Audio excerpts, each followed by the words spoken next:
आज आपल्या सर्वांच्या उपस्थितीमध्ये गेल्या काही दिवसापूर्वी जे आपल्या सर्वांना सांगितलं होतं की एका निनावी व्यक्तीने आणि कदाचित सत्तेत असणाऱ्याच कुठल्या तरी नेत्याने माझ्या ऑफिसला काही निनावी फाईल पाठवली होती। अशा 11 फाईल आहेत आणि त्या निनावी व्यक्तीने माझ्याकडे फाईल का पाठवलं हे मला माहीत नाही, पण फाईलीचा अभ्यास केल्यानंतर 11 पैकी 2 फाईल आज इथं मी आणलेल्या आहेत आणि त्याच्याबद्दल काही प्रमाणात मी बोलेल। खरं तर तसं बघितलं तर याचा जो आकडा आहे तो इतर फाईलपेक्षा लहान आकडा आहे, पण ज्या विभागामध्ये दलाली घेतली गेली, भ्रष्टाचार झाला, ते विभाग अतिशय महत्त्वाचे आहेत, कारण ते सामान्य लोकांसाठी निगडीत आहेत। जास्त न बोलता पहिली फाईल इथं मी वाचून दाखवत आहे। माझ्या हातामध्ये समरी आहे, GR आहे आणि ह्याच्यामध्ये पुढचे बरेच काही डॉक्युमेंट ह्याच्यामध्ये मी ठेवलेले आहेत।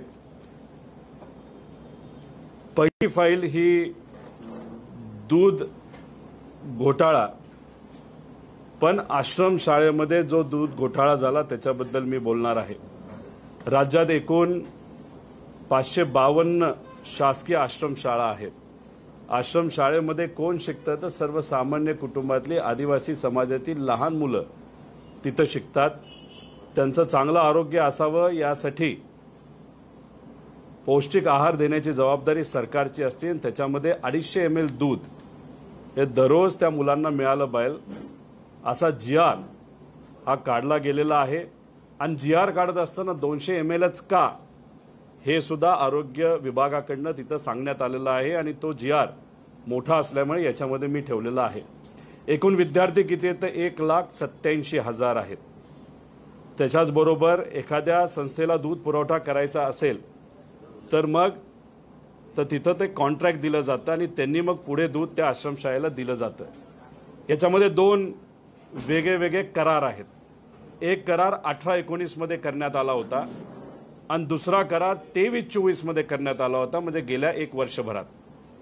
आता याच्यामध्ये पहिला करार 18-19 जो आहे त्याच्यामध्ये अमूलकडनं दूध घ्यायला हरकत नाही, महानंद, आरे, चितळे अशा 3-4 कंपनीचं नाव त्या GR मध्ये देण्यात आलेलं आहे आणि त्यांच्याकडनं आपण दूध घ्यावं आणि मग ते याचा असा करार आहे ते पुढे लहान मुलांना द्यावं टेट्रा पॅकच्या माध्यमातून। मी इथं ठेवलेलं आहे 16 रुपये किंमत आणि 70-74 रुपये 1 लिटरची किंमत टेट्रा पॅकची। जेव्हा 18-19 मध्ये हा करार झाला होता त्याच्यामध्ये 46.49 पर लिटर असं अमूल, महानंद, आरे, चितळे यांच्याकडनं दूध घेऊन सरकारने पुढे ते देण्यात यावं। दुसऱ्या एका टेंडरमध्ये अमूल टेट्रा पॅकसाठी 49.75 रुपये हे तिथं करार झाला होता आणि वर्षभर तसं दूध त्या गरीब मुलांना देण्यात आलं होतं। टेंडर अटॅच केलेलं आहे। 23-24 मध्ये तसंच टेंडर काढण्यात आलं, नवीन टेंडर काढण्यात आलं आणि त्याच्यामध्ये 164 कोटी रुपयाचं ते टेंडर आहे। त्याच्यामध्ये किती टेट्रा पॅक द्यायचे होते तर 5,71,00,000 पॅकेट्स 200 ml चे हे द्यायचा असा करार तिथं केला गेला। त्याच्यात नाशिक 2,60,00,000, ठाणे 1,66,00,000 पॅकेट्स, अमरावती 88 असं करून 5,71,00,000 आहे। आता ह्याच्यामध्ये सहज आपल्याला मी विचारलं तर आज शेतकऱ्याकडनं दूध किती रुपयाला घेतलं जातं तर एखादी चांगली कंपनी असेल, चांगल्या क्वालिटीचं दूध आजच्या काळामध्ये 30 रुपयाला घेतलं जातं आणि मग त्याच्यामध्ये क्वालिटीमध्ये काही फरक असेल तर रेट 24 पासून ते 30-31 पर्यंत आहेत। आता आमच्या सगळ्यांची अपेक्षा होती की शेतकऱ्याला 5 रुपये बिना अटी देण्यात यावे, यासाठी आम्ही लढलो, भांडल्यानंतर मग अटी काढण्यात आला। अजूनपर्यंत 5 रुपयाचं अनुदान शेतकऱ्याला मिळालेलं नाही। मग 30 रुपये आजच्या मार्केटमध्ये चांगल्या दुधाची जर किंमत शेतकऱ्याला मिळत असेल तर सहज याचा अभ्यास केला या नवीन कराराचा 23-24 मध्ये जो दिला गेला त्याच्यामध्ये किती रुपयाला दूध या टेंडरमध्ये दिलं गेलं याचा अंदाज जर घेतला तर ते 146 रुपये पर लिटर असं हे दूध देण्यात आलेलं आहे। पूर्वीचा करार 49चा होता, आता 146। पण ठीक आहे, आमची अपेक्षा आहे की जर शेतकऱ्याला 146 मिळत असेल नाही तर खर्च जाऊन 100 रुपयाला मिळत असेल तर काही हरकत नाही। आता ह्याच्यामध्ये कदाचित 146 रुपयाली या देशातले सगळ्यात श्रीमंत अंबानी कुटुंब असेल, अडाणी कुटुंब असेल, हे सुद्धा एवढं महाग दूध तिथं घेत नसावेत।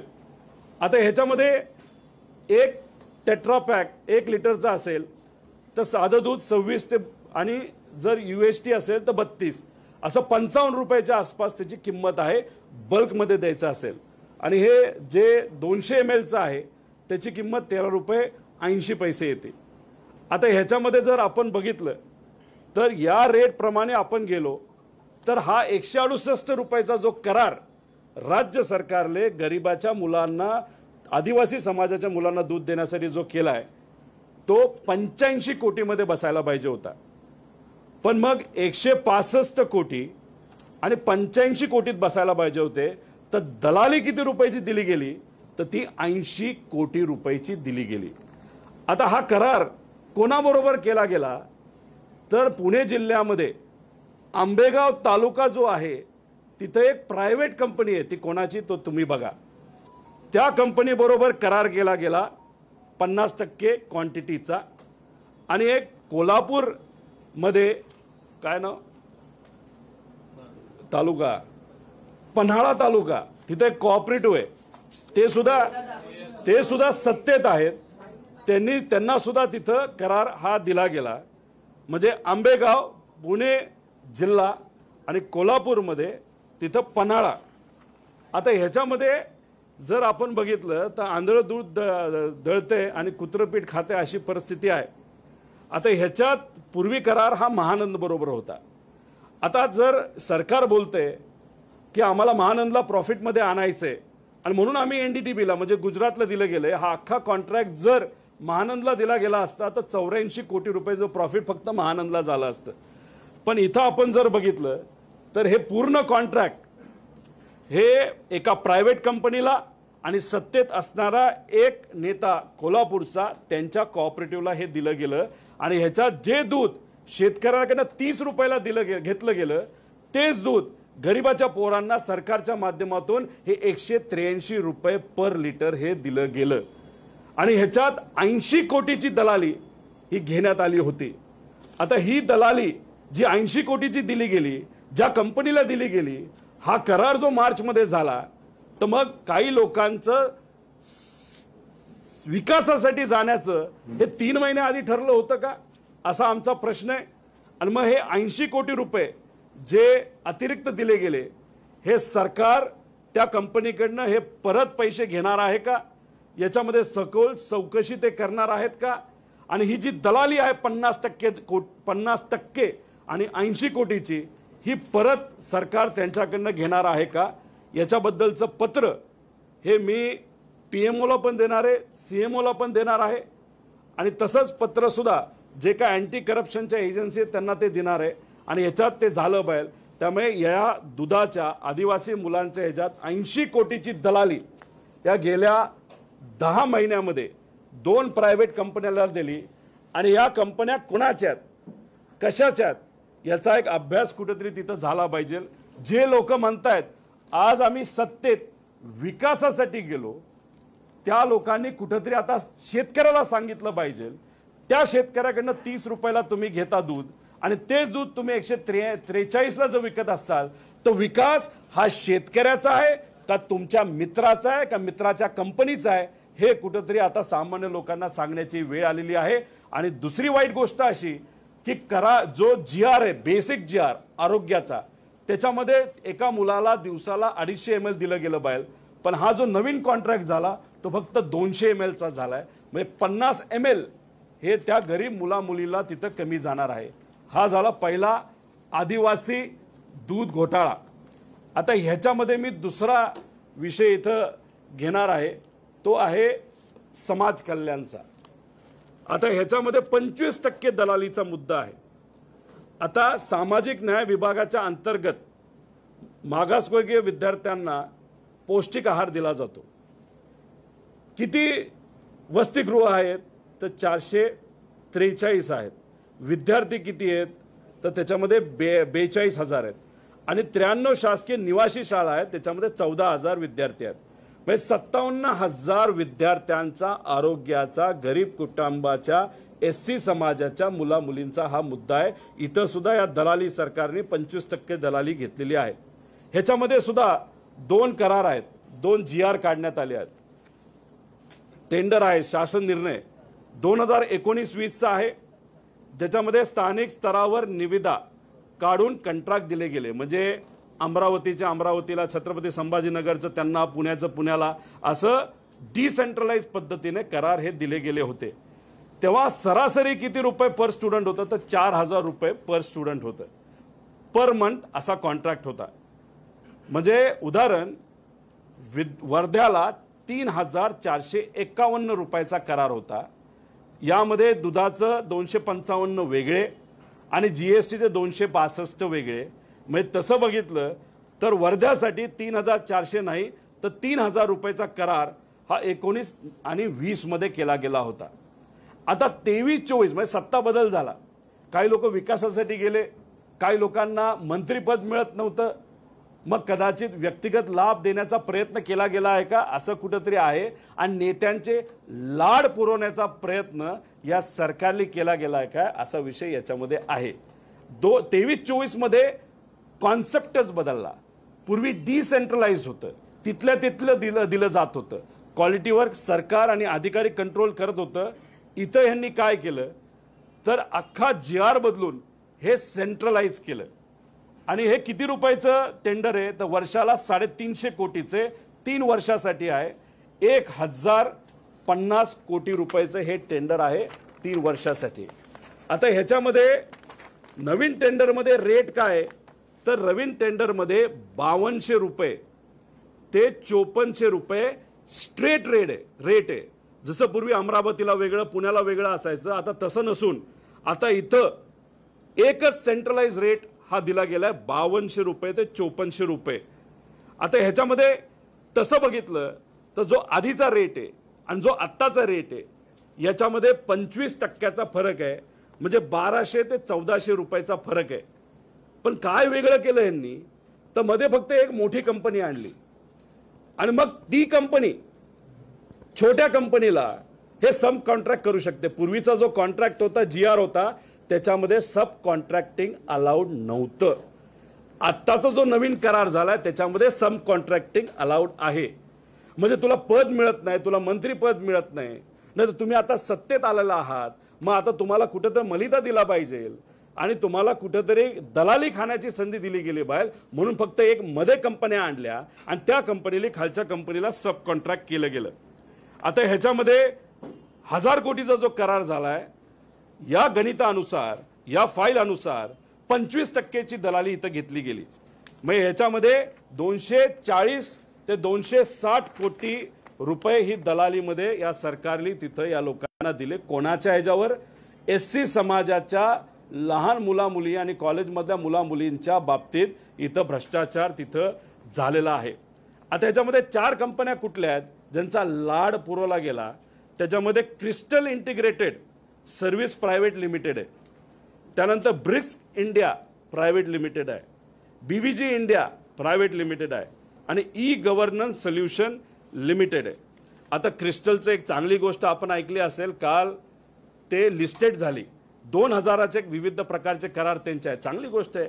महाराष्ट्रातली एक कंपनी लिस्टेड होत असेल, देवेंद्र फडणवीस साहेब स्वतः तिथं होते, त्या कंपनीच्या मालकांनी सांगितलं नेहमी आम्हाला मार्गदर्शन देवेंद्र फडणवीस साहेबांचं मिळालं, चांगली गोष्ट आहे, काय हरकत नाही।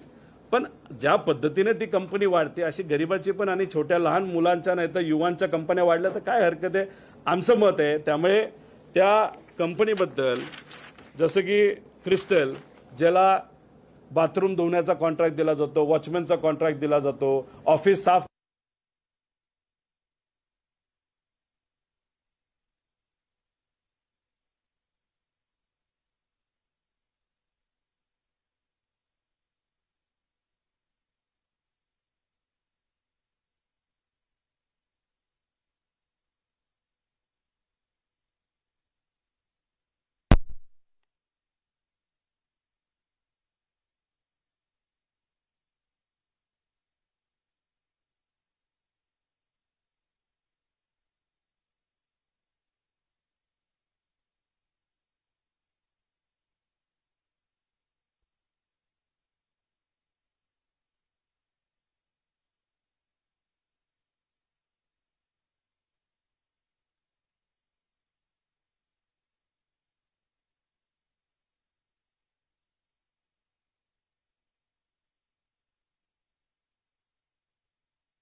ब्रिस्क इंडिया पुन्हा दिलं कैलास फूड आणि किराणा. कदाचित हे ऐकल्यानंतर जे किराणा दुकानदार आहेत त्यांना असं वाटेल गेल्या 20-25 वर्षामध्ये आम्ही काय केलं, एवढी मोठी किराणा कंपनी झाली बघा ती साताऱ्याची. परत नागपूर ब्रिस्क इंडिया, साताऱ्याच्या कंपनीने नागपूरचं कॉन्ट्रॅक्ट दिलंय, अमरावतीचं कॉन्ट्रॅक्ट दिलंय, तिथं पण कैलास फूड आणि किराणा. आता किती विद्यार्थी कोणाकडे आहेत? क्रिस्टलकडे 13,500 आहे. आता याच्यामध्ये मी म्हणजे जो दलालीचा फक्त आकडा सांगतो, दलालीचा फरक्याचा. आता अमरावतीला ही दलाली वाढणार आहे. पूर्वी 3,000चं कॉन्ट्रॅक्ट, आता 5,000 2,000चा फरक आहे. आणि ऍव्हरेज महाराष्ट्राचं काढलं तर 1,200 ते 1,400चा फरक आहे. आता क्रिस्टलला 60 कोटी रुपयाचा दलालीचा फायदा झाला. फक्त काय, मदती कंपनी आली. खालच्याच कंपन्या काम करणार आहेत, तेच देणार आहेत. मग ह्या कंपनीला मध्ये कॉन्ट्रॅक्ट देण्याचं कारण काय? असंही नाही की क्वालिटी चांगली झाली. अशा तुम्हाला इतक्या बातम्या देतोय बघा, या सगळ्या बातम्यात गेल्या 3-4 महिन्यामध्ये क्वालिटी किती खराब झाली, एवढ्या बातम्या त्याच्यामध्ये आहेत.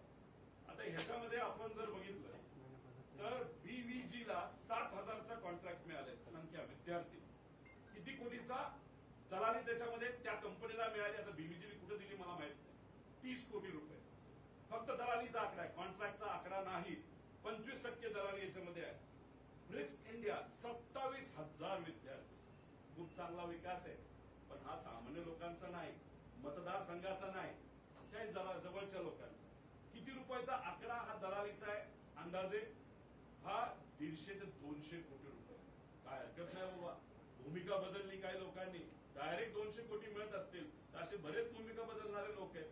जर आज जेलमध्ये जाणं थांबत असेल आणि त्याच्याच बरोबर 150-200 कोटी मिळत असेल तर काय हरकत आहे, असं चर्चा आता सुरू झालेली आहे. ई गव्हर्नन्स नावाची कंपनी 25 कोटी दलाली त्यांना मिळाली.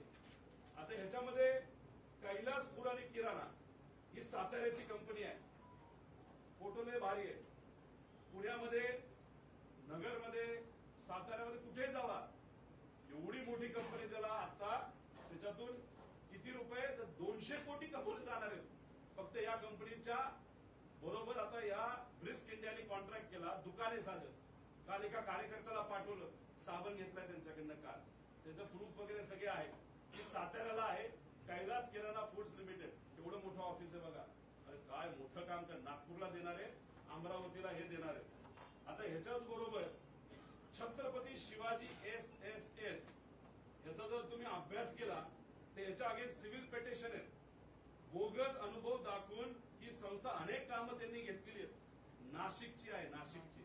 त्याच्या विरोधात बऱ्याच लोकांनी त्याच्यामध्ये विरोधात गेलेले आहेत. आता वरची कंपनी किराणा फूड्स आणि ब्रिस्क कोणाची याचा अंदाज तुम्ही करा. छत्रपती शिवाजी SSKला वाचवण्यासाठी असंही म्हणलं जातं. आज सत्तेत असताना जो शिंदे साहेबांचा गट आहे त्यांच्या एका त्या भागातल्या नाशिक भागातल्या एका मंत्र्याने ह्याला वाचवलंय का आपला कार्यकर्ता आहे. काय हरकत नाही, मोठं काम मिळालंय. आणि त्याच्यातून किती रुपये ते कमवणार आहेत तर कधी 25-30 कोटी रुपये. चांगले. क्रिस्टल 2 ते 1000 कोटी. मगाशी मी त्याच्याबद्दल बोललेलो आहे. तर ह्या सगळ्या गोष्टी आहेत. फक्त GR बदलायचा, GR बदलून त्या लोकांना तितकं फायदा मिळवून द्यायचा. DM एंटरप्राइजेस मुंबईमध्ये दालमार टावर मध्ये माणूस पाठवला होता काल. मुंबईमध्ये कुठे तुम्ही गेला तर तिथे खालच्या बाजूला अशा पद्धतीने एक लिस्ट लावली असते, कुठली कंपनीचं ऑफिस आहे, इथं कोण असतं, काय असतं. तिथं गेल्यानंतर वॉचमॅनला विचारलं, कदाचित वॉचमॅन बीव्हीजीच असेल असं मला वाटतं. त्यांना विचारलं, अरे बाबा तिथं DM एंटरप्राइजेस म्हणून माहितीये का? म्हणजे कोण हे असलं आम्हाला काय माहित नाही. दुसरं खाली जे काही पोस्टर लावला जातो जिथं नावं दिली जातात त्याच्यावर कुठेही त्यांचं नाव नाही. आणि ई गव्हर्नन्स बरोबर यांनी कॉन्ट्रॅक्ट तिथं केलेला आहे, त्या तिथं कुठेही त्यांचा नाही. त्यामुळे हे काय चाललंय तर हे दलाली सरकार आहे. 25% ते 40%, 50% दलाली हे करतं. इथं ओल्ड रेट्स आहेत, न्यू रेट्स आहेत, त्याच्याच बरोबर GR आहे, पुढचा GR आहे, हे सगळे डेटा त्याच्यामध्ये आहेत. त्यामुळे हे आज या सरकारमध्ये काय चाललंय तर फक्त पैसा खाण्याचा प्रकार चालू आहे. आणि मग जेव्हा आम्ही बोलतो, विषय मांडतो, तेव्हा आता आम्ही म्हणालो होतो की 1000 रुपये मुलांकडनं का घेताय, 100 रुपये घ्या. सरकार म्हणलं नाही, आपल्याकडे पैसे नाही आणि मुलं सिरियस झाली पाहिजे. आता बरे या तुमच्या नेत्यांना आणि तुमच्या जवळच्या लोकांना या कंपन्या दलाली देण्यासाठी तुमच्याकडे पैसा आहे, पण गरिबाच्या अडचणी सोडवण्यासाठी पैसा नाही. शेतकऱ्याला 5 रुपये अनुदान तुम्ही बिना अटी द्या असं आम्ही बोलतो, ते न देता एका दूधवाल्या कंपनीला तुम्ही सहजपणे 100 कोटी रुपये देता. यासाठी मात्र तुमच्याकडे पैसा आहे. एखाद्या अंगणवाडी सेविका नाही तर कोणालाही जर पैसा द्यायचा असेल मानधन वाढून ते देण्यासाठी तुमच्याकडे पैसा नाही, दलाली देण्यासाठी मात्र पैसा आहे.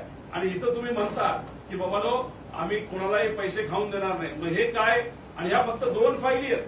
काही लोक म्हणतात रोहित पवारांनी फक्त ते सांगण्यासाठी सांगितलं की 11 फाईल आल्या, 2 फाईल आत्ता आहे. दर आठवड्याला एक वेगळ्या फाईल तिथे मी पुढे आणेन आणि त्याच्यातून काय कशा पद्धतीने हे सरकार चालतंय, कशा पद्धतीने मध्ये दलाली केली जाते, कशा पद्धतीने फक्त स्वहिताचा विचार केला जातो. आणि भाषणात मात्र म्हणतात की आम्ही विकासासाठी गेलो. फक्त हे लोकांना कळावं, विकास हा लोकांचा नाही, महाराष्ट्राच्या जनतेचा नाही, हा व्यक्तिगत लोकांचा विकास आहे. अरे 100 200 कोटी रुपये तुम्ही घेऊन काय घेणार आहे जर इलेक्शनमध्ये हा पैसा वापरला जाणार आहे?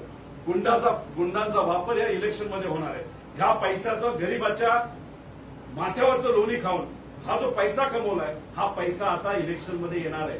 त्यामुळे मी आपल्या सर्वांना सांगतो आणि या सरकारला सांगतो, या अधिकाऱ्यांना सांगतो की या कंपनीमध्ये जो भ्रष्टाचार चाललाय याच्याबद्दल तुम्हाला स्पष्टीकरण हे द्यावं लागेल. आणि आम्ही या बाबतीत लक्ष घालणार ते पत्र लिहिणारच आहे. आणि ज्या लोकांनी इथे येऊन बोललेलं आहे की आम्ही कुठेही भ्रष्टाचार करून देणार त्या लोकांना सुद्धा आम्ही पत्र सीएमओला पण लिहिणार, पीएमओला पण लिहिणार आणि याच्यावर लक्ष घालणार. आणि जेव्हा सरकार आपलं सगळ्या फाईल माझ्याकडे आहेत त्याच्यानंतर आम्ही स्वतः लक्ष घालून आमच्या नेत्यांच्या माध्यमातून याच्यावर कारवाई करून जे काय खरंय हे लोकांसोबत आलं पाहिजे. पण हा पैसा जर सामान्य गरीब लोकांचा जर कुणी खाल्ला असेल तो परत दिलाच पाहिजे. आणि जे तुम्ही म्हणताय गरीबांच्या मुलांच्या परीक्षेसाठी तुमच्याकडे पैसा नाही, त्यांना योजना आणण्यासाठी पैसा नाही, सारथी, बार्टी, महाज्योती याच्यासाठी तुमच्याकडे पैसा नाही, आदिवासी समाजाच्या मुलांना न्याय देण्यासाठी पैसा नाही, तो पैसा हा मिळाला पाहिजे. आणि अशा पद्धतीने जो भ्रष्टाचार होतोय तो कुठेतरी थांबला गेला पाहिजे असं आमच्या सगळ्यांचं मत आहे. त्यामुळे हे सरकार काय आहे तर दलाली सरकार आहे. 25 ते 50% दलाली हे सरकार घेते. आणि याच्यावर जर आपल्या सर्वांना कोणाला प्रश्न असतील तर नक्कीच या 2 विषयावर मी बोलण्यासाठी तयार आहे. तुम्ही कुठेही असं विचारू नये की पुढच्या फाईल किती आहेत, कुठे. टोटल 11 फाईल आहेत, त्याच्या 2 फाईल आहेत, अजून 9 फाईल. आज 2 दिल्या, 9 फाईल आहेत. पण हे फक्त ट्रायल आहे, हे फक्त ट्रेलर आहे. इतर फाईल इतक्या मोठ्या आहेत त्या आकडे बघून कदाचित अनेक लोकांची झोप मोडणार आहे. आणि हे मुद्दे आणत असताना काही लोकांनी मला सांगितलं कशाला अंगावर घेतोय. माझं एकच मत आहे, आम्ही भूमिका घेत आदरणीय पवार साहेबांबरोबर आणि स्वाभिमानी महाराष्ट्राबरोबर शिवशाहू फुले आंबेडकरांच्या विचाराबरोबर राहिलेलो आहे. आम्ही घाबरणारे नाहीत. आम्ही हे मुद्दे आणत राहणार. ह्या ज्या काही चुकीच्या गोष्टी घडलेल्या आहेत त्या लोकांसमोर आल्याच पाहिजेत, यासाठी आम्ही प्रामाणिकपणे प्रयत्न करणार. कदाचित याबद्दल माझ्यावर टीका होईल, माझ्यावर कदाचित कारवाई होईल, पण स्वाभिमानी मराठी माणूस यालाच म्हणतात जो कारवाईला स्वतःचा विचार न करता या महाराष्ट्राचा, अखंड महाराष्ट्राचा विचार करतो. आणि ते आम्ही सर्वजण मिळून करत आहोत. धन्यवाद. आंबेगाव आणि कोल्हापूर आता एवढे तुमच्याकडे कागदपत्र आहेत, सगळ्यांना बघायला वेळ होणार नाही. नावं सांगा ना. पराग डेअरी आहे जी आंबेगावची डेअरी आहे, प्रायव्हेट कंपनी आहे. त्याच्यामध्ये कोण काय कसं याचा अंदाज तुम्ही सर्वजण काढा. त्याच्याच बरोबर जी कोल्हापूरची डेअरी आहे ती वारणा दूध डेअरी आहे. आता याच्या मागे कोण कसं याचा एक अंदाज करा. आमचं मत एवढंच आहे, तुम्हाला जर सरकार 150 रुपये देते प्रति लिटर आणि इथं जर मार्केटमध्ये दूध स्वस्तात मिळत असेल मग तो पैसा आंबेगावच्या शेतकऱ्याला का नाही मिळाला पाहिजे. आंबेगावच्या शेतकऱ्याला 27 रुपये तुम्ही देता. आमची मागणी आहे आंबेगावच्या शेतकऱ्याला, कोल्हापूरच्या शेतकऱ्याला या कंपनीच्या माध्यमातून 100 रुपये जे अतिरिक्त तुम्ही कमवत आहात ते 100 रुपयाचा भाव आमच्या शेतकऱ्याला मिळाला पाहिजे. आणि जर तुम्ही तो भाव देणार नसाल तर मग जे अतिरिक्त पैसे तुम्ही खाल्लेत ते परत सरकारला तुम्ही द्यावा आणि सरकारने या लोकांवर कारवाई करावी. कोण मंत्री आहेत, आदिवासी विभागाचे कोण मंत्री आहेत, ते कुठल्या समाजाचे आहेत, आदिवासी समाजाचे आहेत. मग त्यांनी या मुलांवर का अन्याय केला, या मुलांच्या नावावर का पैसा खाल्ला हे कुठेतरी सांगितलं पाहिजे. आणि मग आपल्या समाज कल्याण विभागाचे कोण मंत्री आहेत याचाही अभ्यास कुठेतरी झाला पाहिजे. त्यांनी याच्याकडे दुर्लक्ष केलं का मधल्या नेत्यांना फक्त मोठं करण्यासाठी का दुसऱ्या नेत्याने सांगितलं म्हणून डोळे झाक करून तुम्ही सहजपणे तिथे हे कॉन्ट्रॅक्ट दिले ज्याच्यातून तुम्ही महिन्याला, वर्षाला 90 कोटी रुपये, मग 3 वर्षाचे 300 कोटी रुपयाच्या आसपास तुम्ही तिथं भ्रष्टाचार झालाय. फक्त काय मध्ये एक कंपनी आणली, घरी बसून पैसा कमवायचा. म्हणजे आम्ही सगळ्यांनी कष्ट करून कंपनी वाढवली तर आमच्यावर कारवाई करायची. गरीबाची मुलं कंपनी चालू करण्याचा प्रयत्न करतात तेव्हा बँकेतून पैसे मिळत नाही आणि फक्त तुमच्या नेत्यांना पद देता येत नाही. नाही तर तुम्ही आता इम्पोर्ट केले दुसऱ्या पक्षातून म्हणून त्यांना 100, 200 कोटी रुपये तुम्ही देता. अरे काय बाबा करामती खेळ हे दलाली सरकार आहे असं साफ आमचं ठाम मत झालेलं आहे. दादा तुम्ही आता बोलताना नाव कोणाची घेत नाही पण तुम्ही बोलताना म्हणाला की भाषणातून सांगतात विकासासाठी गेलो. पराग आणि दुसरी कंपनी मराठा कंपनीतून अजित पवार गटाचे नेते आहेत, एकनाथ शिंदे गटाचे नेते आहेत, मंत्री कुठल्या पक्षाचे आहेत? मी एकच सांगतो समाज कल्याण हे आदरणीय मुख्यमंत्री साहेबांच्या अंतर्गत येणारा विषय आहे आणि जो आदिवासी विभाग आहे तो अजितदादांच्या अंतर्गत येणारा विषय आहे. पण त्याच्यात कोणात गेलं तर त्यात बीजेपीचे पण नेते दिसत आहेत, त्याच्यात अजितदादांचे नेते सुद्धा दिसत आहेत. म्हणजे म्हणतो ना की आम्ही कष्टातून कंपन्या मोठ्या केल्या आणि त्या कष्टातून मोठ्या केलेल्या कंपन्या राजकारण येण्याआधी त्यात तुम्ही अडचण आणता आणि दुसरीकडे तुम्ही राज्यकर्ते आहात, तुम्ही पदं उद्भवली आहेत नंतर भोगली आहेत आणि मग तुम्ही आधी राजकारणात येता आणि मग स्वतःच्या कंपन्या काढता आणि सहजपणे तुम्हाला प्रॉफिट 50, 150, 200 कोटीचा फक्त भूमिका बदलली म्हणून, सत्तेत गेला म्हणून, साहेबांना सोडून गेला म्हणून. पण हे कितपत योग्य आहे? स्वहितासाठी. मात्र भाषणामध्ये तुम्ही बोलत असताना काय बोलता? लोकांसाठी, विकासासाठी. मग याच्यावर तुम्ही उत्तर द्या. दादा प्रश्न असा आहे त्यांनी टीका करताना थेट तुमचं नाव घेतलं, तुमच्या कारखान्याचं नाव घेतलं, नुकूवर नाटक झाली तिथपर्यंत नाव घेतलं, तुम्ही का नाव घेत नाही? याच्यावर मी कोणावर नाव घेण्यासाठी इथं बसलेलो नाही. मी फक्त गरीबाचा तो पैसा हा फक्त नेत्यांना आणि कार्यकर्त्यांना पदाधिकाऱ्यांना कशात घालण्याचं प्रकरण जे सरकारने सुरू केलेलं आहे अशा बऱ्याच फाईल आहेत. शुभचिंतकांनी कदाचित त्या फाईल माझ्याकडे पाठवल्या तर अजून रिसर्च करून मी काही गोष्टी ऍड केलेल्या आहेत. या सगळ्या गोष्टी कुठेतरी लोकांसमोर याव्यात यासाठी आम्ही बोलत आहोत. आणि भाषणं काय करतात तर जातीमध्ये वाद निर्माण करतात आणि त्याच्याच बरोबर धर्मामध्ये वाद निर्माण करतात. त्याच्याबरोबर पवार साहेबांच्या विरोधात बोलतात, मोठ्या मोठ्या नेत्यांबद्दल बोललं जातं. त्याच्याचबरोबर गेल्या 50 वर्षात काय झालं बोलतात. तुम्ही इथं ते चालू ते बोला ना. आमचं मत आहे की मुद्द्याचं बोला आणि टू द पॉइंट येऊन तुम्ही हा जो भ्रष्टाचार करताय तो कुठेतरी लोकांसमोर आला पाहिजे एवढंच आमचं सगळ्यांचं मत आहे. डीएम एंटरप्राइजेस त्याच्याबद्दलची अतिरिक्त माहिती घेण्याचा मी प्रयत्न केला पण त्याचं ऑफिस हे मुंबईला आहे. नाव फार करामती आहे हे मी समजू शकतो. छत्रपती संभाजीनगरचा कॉन्ट्रॅक्ट त्यांना मिळालेला आहे. पण जेव्हा त्या कंपनीच्या ऑफिसमध्ये जाण्याचा प्रयत्न आम्ही केला तिथं ऑफिस नाहीये, तिथं पाठी सुद्धा नाहीये. अड्रेस तिथला आहे पण पाठी नाही आणि कदाचित ही कंपनी काही महिन्यांपूर्वी स्थापन झालेली आहे. राजकीय नेत्यांची नाव आहे ते कंपनी याच्यात मी माहिती काढलेली माहिती घेतलीय. मी खूप खोलात गेलेलो आहे. राजकीय कुठंतरी याच्यामध्ये वास नक्कीच आहे पण अतिरिक्त माहिती माझ्यापाशी आल्यानंतर तेही नाव मी तुम्हाला सर्वांना दादा तुम्ही सांगताय फक्त न्याय सीएमला पत्र लिहिणार, पीएमला लिहिणार ते तुमच्या विरोधात सगळे कोर्टात जातात. तुमच्याकडे ठोस पुरावे असताना ईडी, सीबीआय किंवा कोर्ट असं काय पर्याय तुम्ही सांगत नाही? सीबीआयकडे आम्ही पत्र देऊ शकतो जास्त. आमची त्यांची खूप जास्त ओळख नाही. नजीकच्या काळामध्ये आमची ओळख झालेली आहे पण ती खूप चांगल्या पद्धतीची झाली असं नाही. पण नक्कीच याच्याबद्दल पुढं काय करता येईल याच्यात आपलं जे कुठलं आयोग असतं आपलं राज्य लोक आयुक्त त्याच्याकडे सुद्धा आम्ही पत्र देऊ आणि याच्यामध्ये शहानिशा करा असं सांगू. पण माझं मत आहे सगळ्यांनी हा प्रश्न विचारला पाहिजे. विकास म्हणजे खरा काय, स्वतःचा का लोकांचा, असं सांगितलं पाहिजे. कारण भारतात आम्ही कंटाळलो विकास ऐकून. विकासराव यांचं नाव आहे आता यांनाच असं वाटायला लागलं की विकासच नाव बदलावं काय. इतकं विकास हे नाव आता बदनाम दुर्दैवाने झालेलं आहे. आमच्या 4 कंपन्या सांगितल्या, Bricks India, BBG, Crystal Garden, चौथी कंपनी, प्रमुख कंपनी, उपकंपनी. याच्यामध्ये 4 ज्या कंपन्या आहेत याच्यामध्ये क्रिस्टल इंटिग्रेटेड आहे, क्रिस्टल आहे, याच्यामध्ये ब्रिक्स इंडिया प्रायव्हेट लिमिटेड आहे, बीबीजी इंडिया लिमिटेड आहे, ई गव्हर्नन्स सोल्युशन आणि ब्रिक्स इंडियावर ईडीची पण कारवाई नजीकच्या काळामध्ये झाली होती. 1.5 वर्षापूर्वी 2 वर्षापूर्वी. सातारची ही जी आहे कैलास किराणा तर त्याचं ऑफिस आहे का तिथे? आहे ना, दुकान ते साताऱ्यामध्ये आहे. त्याचा ऍड्रेस मी आपल्या सर्वांना देतो. तिथं सातारा शहरामध्ये ते ऑफिस आहे. बघा आता मी तुम्हाला फोटो देतो पण ऍड्रेस नंतर देतो. तुम्ही जाऊन तिथं बघा. लय भारी ऑफिस आहे. एवढं करोडो रुपयाचा कॉन्ट्रॅक्ट दिलाय आणि गरीबाच्या मुलांना पौष्टिक आहार देण्याचा. आणि इथून म्हणजे यांची लॉजिस्टिक सिस्टम किती भारी बघा. साताऱ्यातून नागपूरला देणार आहे, साताऱ्यातून तिथं अमरावतीला देणार आहे. फार लॉजिस्टिक चांगली असणारी कंपनी, काय हरकत नाही. आमचं मत होतं की पूर्वी तुम्हाला सब कॉन्ट्रॅक्ट देता येत नव्हतं मग GR का बदलला?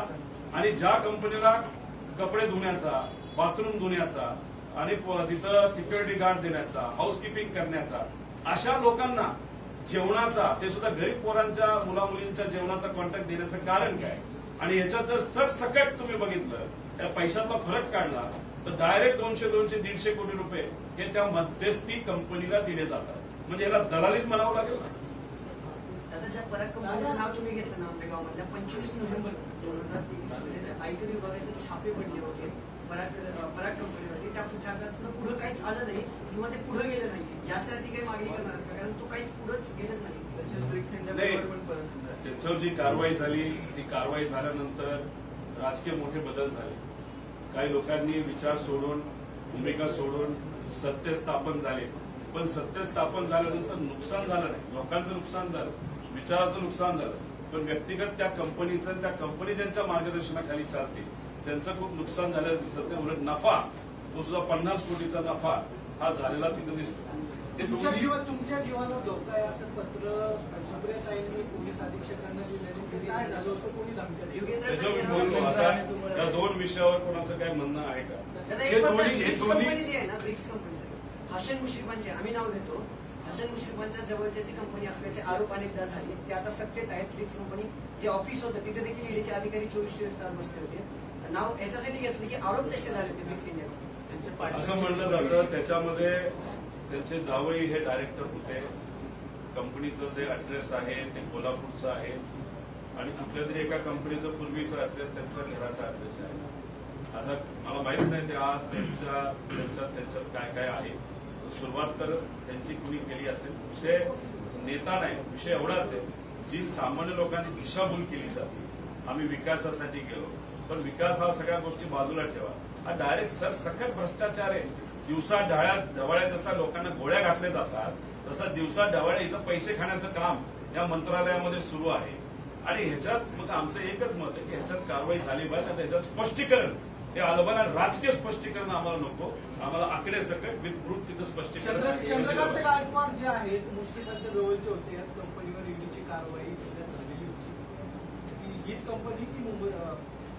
दोन ब्रिक्स कंपन्या, पण दोन्ही एकाच मालकाच्या आहेत. एक कारखाना चालवते आणि एक स्वच्छतेचं काम करते. आता स्वच्छतेचं काम करते, पण ते महाराष्ट्र सरकारची तिजोरी स्वच्छ करायला लागल्यानंतर आम्ही तर त्याच्या विरोधात बोलणार होतो. ठीक आहे, तुम्ही कंपनी स्वच्छ करा, तुम्ही अजून काय स्वच्छ करा, वॉचमन द्या, पण इथं डायरेक्ट तिजोरीवर तुम्ही डल्ला टाकायला लागलं, आम्ही कसं शांत बसू? आता या कंपनीवरती जेव्हा ईडीची कारवाई सुरू होती तेव्हाच ही कंत्राट आहेत का? म्हणजे एकीकडे कारवाई सुरू असताना कंत्राट आहेत की कालावधी वेगळा आहे? नाही, माझा अंदाज आहे की हे जे दुधाचे कॉन्ट्रॅक्ट आहेत ते 3 महिने आधी, राष्ट्रवादी फुटायच्या आधीचा विषय आहे. त्याच्या आधीच कारवाई सुरू? त्याच्या आधी कदाचित ऍडजस्टमेंट आधीच झाली असावी असं आपल्याला म्हणावं लागेल. आणि त्यानंतर जी दुसरी कॉन्ट्रॅक्ट आहे ते सुद्धा तसं बघितलं तर पूर्वीपासूनचं कॉन्ट्रॅक्ट आहे. म्हणजे मार्च अखेरीस ते कदाचित 3 वर्षासाठी कॉन्ट्रॅक्ट आहे. 1 वर्ष आता संपत आलेलं असतं. आपले विकास पुरुष जे आहे ते पूर्वीपासून निर्धावलेले असं म्हणता येईल. आपले सगळे विकास पुरुष तुम्ही सांगताय तिकडे गेले विकास पूर्वीपासूनच निर्धावलेले. पूर्वीचा मुद्दा ज्यांनी कोणी घेतला होता, जे त्या काळचे त्यांचे विरोधक आहे, त्यांच्याकडे पुरावे होते. ते सुद्धा एवढे नव्हते, बैलगाडी भरून पुरावे होते. त्यांनाच हा प्रश्न विचारण्याचा बरं होईल. आज काय चाललंय या सरकारमध्ये? आज त्यांना कशी आमिष दाखवली जातं, कसं खुश ठेवलं जातं. आणि बैलगाडी भरून पुरावे सोडा, बैलगाडी भरून पैसे तिथं दिले जातात. त्याचंच आमचं मत आहे. आणि पूर्वी काय झालं, हे ज्या नेत्यांनी त्यांचे आरोप केले होते त्यांना विचारलं तर राष्ट्रवादीमध्ये जे काही घडलं, राष्ट्रवादी काँग्रेस किंवा काही नेते सोडून गेले, तर त्याआधी हे सगळं सुरू होतं आणि त्यासाठी कंत्राटं दिली जात होती असं तुम्ही म्हणाल? माझं एवढंच मत आहे की जेव्हा एखादी गोष्ट चुकीची होती तेव्हा जे कोणी विरोधात आहे त्यांनी सुद्धा याचा आवाज उठवायला पाहिजे होता. पण तसं काही खूप घडलं नव्हतं. का नाही घडलं हे आज तरी सांगता येणार नाही. पण आजचा निर्णय त्यांचा जो आहे सत्तेत जाण्याचा, तो कदाचित अचानक ठरलाय असं आपण म्हणणार नाही. त्याची चर्चा ही खूप पूर्वीपासून होत असावी आणि त्याचाच हा एक भाग असावा असं कुठंतरी या सगळ्या फाईलकडनं, जे सत्तेत असणाऱ्या एका नेत्याने दिलेल्या फाईलमधून हे कुठेतरी सिद्ध होतं. सगळ्या प्रकरणामध्ये कुठेतरी मुद्दा मला सांगायचा आहे. आपले संभाजी ब्रिगेडचे सतीश काळे जे आहेत, नाही हा मुद्दा आरोप करताय, पण मुख्यमंत्र्यांना ईडीने अटक केली. तुम्ही विरोधकांची फाईल घेतात, पण मुख्यमंत्र्यांना अटक झाली. कदाचित आता सोरेन जे होते मुख्यमंत्री त्यांची अटक झाली. आता तिथं केजरीवाल साहेब जे त्यांची अटक तिथं झाली. म्हणजे आता तसं आपण जर बघितलं, जी गोष्ट 2024 नंतर जर भाजप सत्तेत आली, म्हणजे या देशावर हुकुमशाही येईल असं आपण म्हणतो, त्याची सुरुवात ही आतापासूनच त्यांनी केलेली आहे. कुठलेही पुरावे नसताना तुम्ही जर सहजपणे एका राज्याच्या मुख्यमंत्र्याला उचलता जेलमध्ये टाकता, म्हणजे जे 2024 नंतर होणार आहे त्याची एक झलक म्हणजे ट्रेलर कुठेतरी आज भाजपने दाखवलेलं आहे. म्हणून मी सामान्य लोकांना म्हणतोय की भाजप हे द्वेष करणारा पक्ष आहे. भाजप सुडाचं राजकारण करतं आणि मग आवाज दाबण्याचा प्रयत्न केला जातो. उद्या जाऊन संविधान आणि लोकशाही कदाचित या देशामध्ये राहणार नाही जर भाजप सत्तेत आलं. म्हणून या गोष्टीची नोंद घेत आपल्या सर्वांनी तो निर्णय घेतला पाहिजे. आणि त्याच्याचबरोबर दिल्लीची जी स्वाभिमानी जनता आहे त्या जनतेबरोबर आणि अरविंद केजरीवाल साहेबांबरोबर, तसंच उत्तराखंडची पण जी झारखंडची जी जनता आहे त्या जनतेबरोबर सुद्धा महाराष्ट्राची स्वाभिमानी जनता आहे. दादा पुन्हा एकदा त्या व्यवहाराबद्दल राष्ट्रवादी फुटी दरम्यान किंवा यापूर्वी ही सगळी डील चालली होती तुम्ही म्हणताय, मग तुम्हाला किंवा साहेबांना असं अंधारात ठेवून ही डील करण्यात आली होती की तुम्हाला माहिती होतं म्हणून तुम्ही आवाज उठवला नाही या सगळ्या प्रकरणात? आता फाईल माझ्याकडे कुणी दिली, ती फाईल आल्यानंतर अभ्यास केल्यानंतर आम्हाला या गोष्टी समोर आल्या.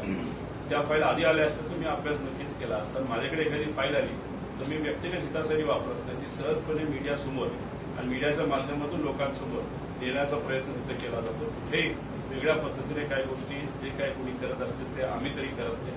राहिला प्रश्न साहेबांच्या बाबतीतला, साहेबांचा विश्वास या सर्व नेत्यांवर खूप जास्त होता आणि तुम्ही विश्वासघात झालेला हे नक्कीच तिथं बघितलेलं आहे.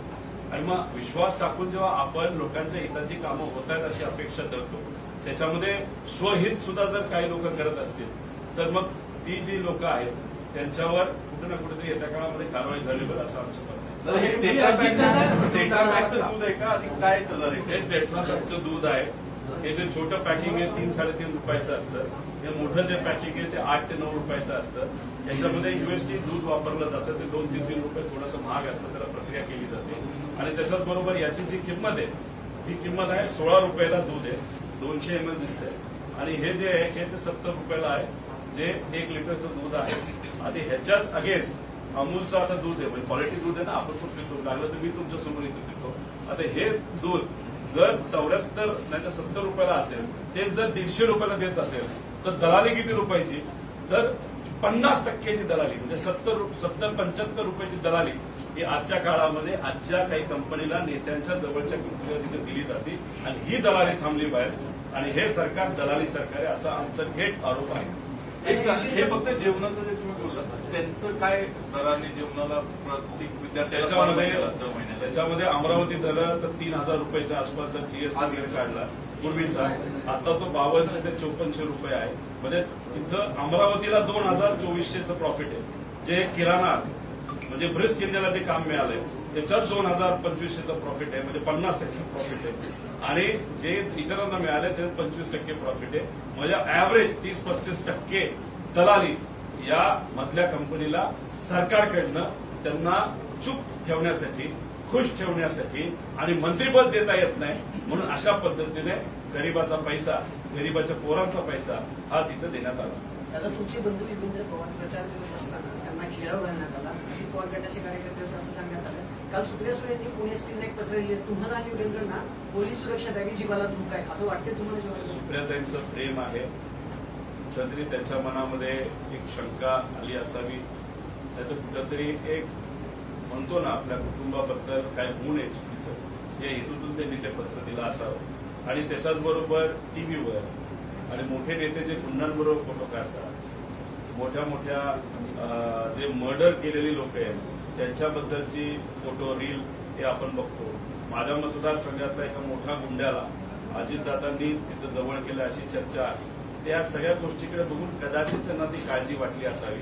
पण आमच्यासाठी सामान्य लोक हे खऱ्या अर्थाने आमचं प्रोटेक्शन तिथे देतील आणि सामान्य लोकांच्या हितासाठी आम्ही सर्वजण लढत आहोत. त्यामुळे ताईंनी जे पत्र दिलं ते काळजीपोटी दिलं असावं असं माझं मत आहे. पण थेट आरोप केलेला आहे त्यांनी शाळेमध्ये म्हणले की तुम्हाला आणि योगेंद्र पवारला घेराव घातला, असं काय प्रकार झाला? कुठंतरी टीव्हीवर मी युगेंद्रच्या बाबतीतला विषय बघितला. आता कसं आहे की जर गरिबाच्या पोरांना तुम्ही नोकरीवरनं काढत असतात का, त्यांनी साहेबांची ट्विट केली, पोस्ट केली आणि असं एक नाही, असे 9-10 त्याच्याच बरोबर काही सामान्य लोकांनी फक्त सुप्रियाताईंचा एक कार्यक्रम घेतला म्हणून त्यांच्या दुकानावर तुम्ही कारवाई करता, दुकान बंद करता. त्याच्यात बरोबर व्यापारी हे पवार साहेबांच्या कार्यक्रमात जायचं म्हणतात आणि तिथं तुम्ही म्हणता की जायचं नाही, नाही तर तुमच्याकडे बघतो. हे सगळे कुठेही लोकांना न पटणार आहे. महाविकास आघाडीतल्या काल पक्ष असणाऱ्या काँग्रेसच्या उमेदवारी जाहीर झालेल्या आहेत, मात्र पुण्यातल्या काँग्रेसच्या उमेदवाराला काँग्रेसमधूनच विरोध होताना पाहिजे.